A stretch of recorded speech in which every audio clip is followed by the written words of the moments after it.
Okay, good question. Have I done a series on Isaiah? Not really. We have an Old Testament survey course, and that might be helpful to you. But I certainly have taught portions of Isaiah from time to time. In fact, the last couple of years in my quiet time, I've been going back and forth between two passages, but one is Isaiah 53, at really the end of 52. I thought, well, I just want to exegete this. I mean, I've taught it before, and it's turning into a book. It's 453 pages of notes right now, computer pages of notes. I might turn it into a commentary, but I'm so disgusted with the Christian publishing houses in America that are so compromised. In either case, lay that aside. Isaiah chapter 9 is an interesting text. We often hear at least this section read at Christmas. Most of us at least know verse 6, "For a child will be born to us, and a son will be given to us, and the government will rest on his shoulders, and his name will be called Wonderful Counselor, Mighty God, Eternal Father, Prince of Peace. There will be no end to the increase of his government or of peace on the throne of David or over his kingdom, to establish it and uphold it with justice and righteousness from then on and forevermore. The zeal of the Lord of the hosts will accomplish this." But the chapter opens with these words.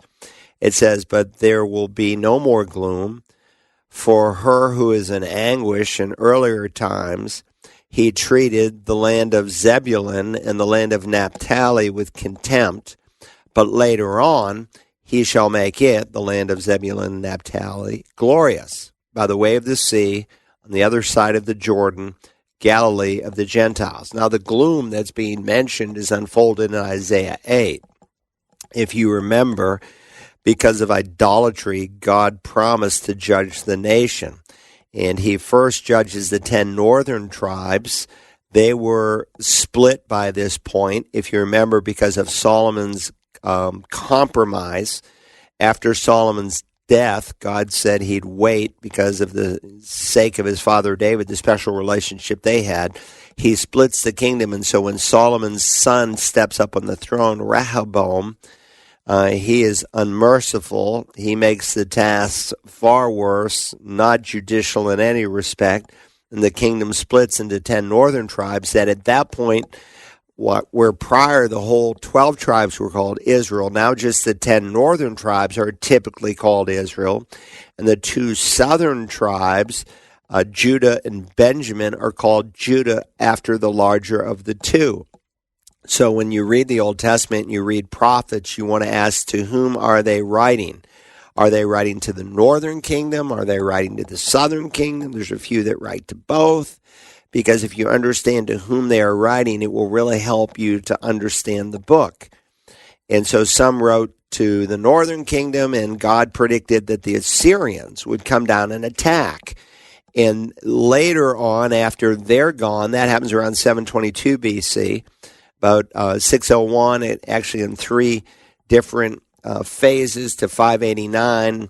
After the Assyrians are overthrown by the Babylonians, they come and take the southern kingdom. So you got like Daniel, who's in the southern kingdom, and in the first deportation, he and his 3 friends are carried off.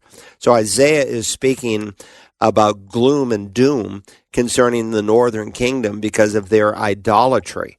In fact, I'm looking back here at chapter 8, and in verse 22 it says, "Then they will look to the earth, and behold, distress and darkness, the gloom of anguish, and they will be driven away into darkness." And of course, the Assyrians, you can read about them in books like, they're just a horrible, vicious people.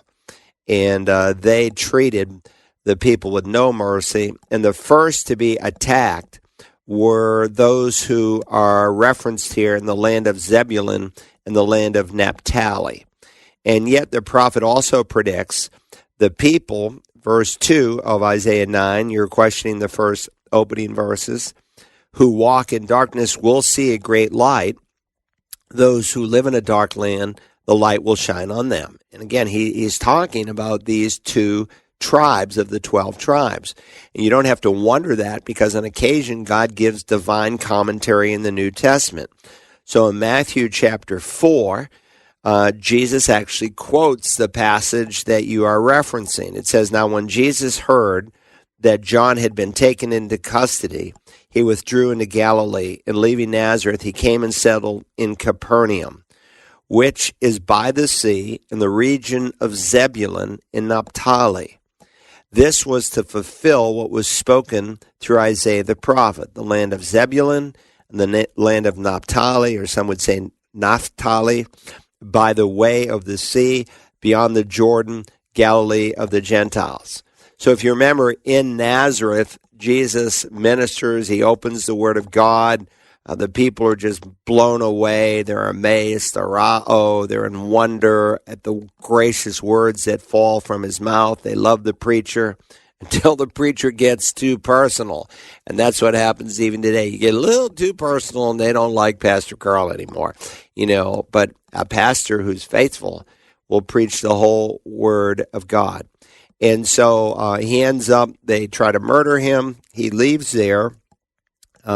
Short period of time follows. John dies, and Jesus ends up in Capernaum. Why Capernaum?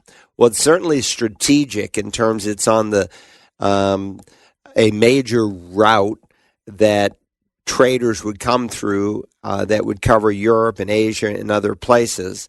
But it's a place, Nahum, Capernaum, literally the village of the Comforter.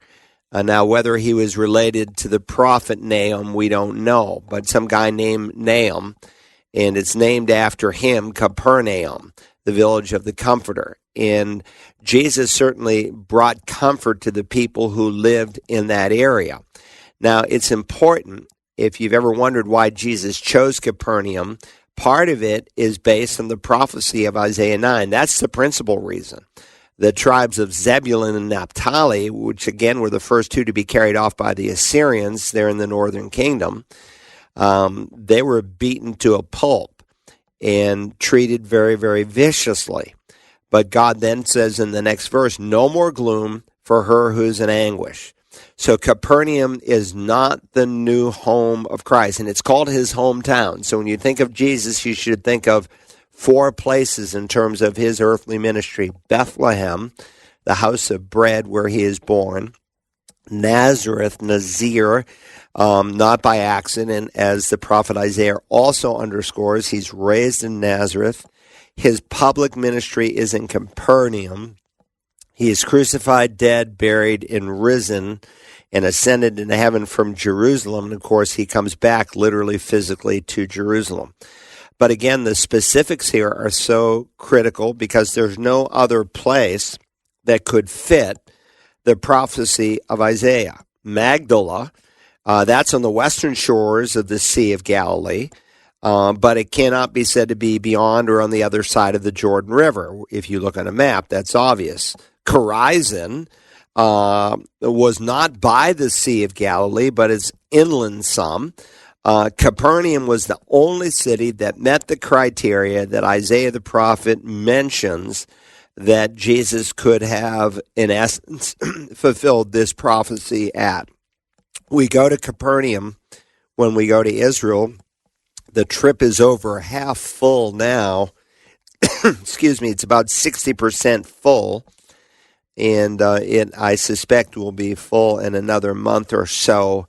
But God willing, we are going to Israel in September of 2023.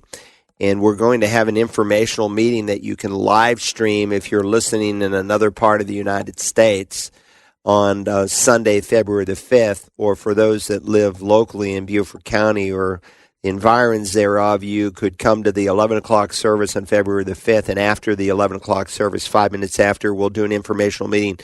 Not for those who are signed up, for those who are considering going. It's a trip of a lifetime. It's not that you need to go to Israel to understand the Bible. You certainly do not. But it's the difference maybe between reading the Bible in living color in black and white. It's that dramatic, and it's really a life-changing event. But Capernaum is a critical spot, one of my favorite places to visit when we go there, because Jesus used that as the headquarters in which to launch his 3.5-year public ministry. Good question. Let's go to the next one. Dr. Carl Broggi answers your questions about the Bible and living the Christian life Tuesday mornings at 11 on The Light 88.7 FM and online around the world at wagp.net.